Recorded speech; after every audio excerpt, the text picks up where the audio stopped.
Hi friends, welcome back to my channel. ನಾನು ನಿಮ್ಮ ಸವಿತಾ.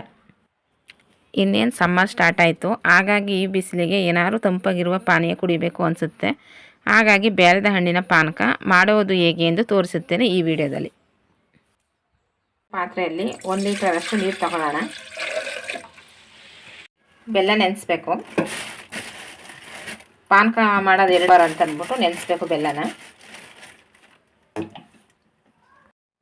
ಬೇಲ್ದಣ್ಣು ಪಾನಕಕ್ಕೆ ಬೇಲ್ದಣ್ಣು, ಏಲಕ್ಕಿ ಕಾಯಿ ಎರಡೂ ರುಬ್ಕೋಬೇಕು.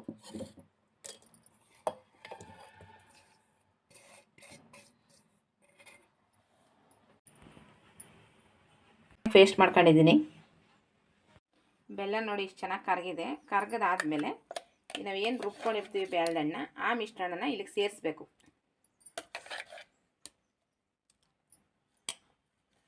ಈ ವಿಡಿಯೋ ನಿಮಗೆ ಇಷ್ಟವಾದಲ್ಲಿ ನನ್ನ ಚಾನಲ್ನ ಲೈಕ್ ಮಾಡಿ, ಶೇರ್ ಮಾಡಿ, ಕಮೆಂಟ್ ಮಾಡಿ. ಸಬ್ಸ್ಕ್ರೈಬ್ ಮಾಡದೆ ಏನಾದ್ರು ನೋಡ್ತಾ ಇದ್ದರೆ ಚಾನಲ್ನ ಸಬ್ಸ್ಕ್ರೈಬ್ ಮಾಡ್ಕೊಳ್ಳಿ.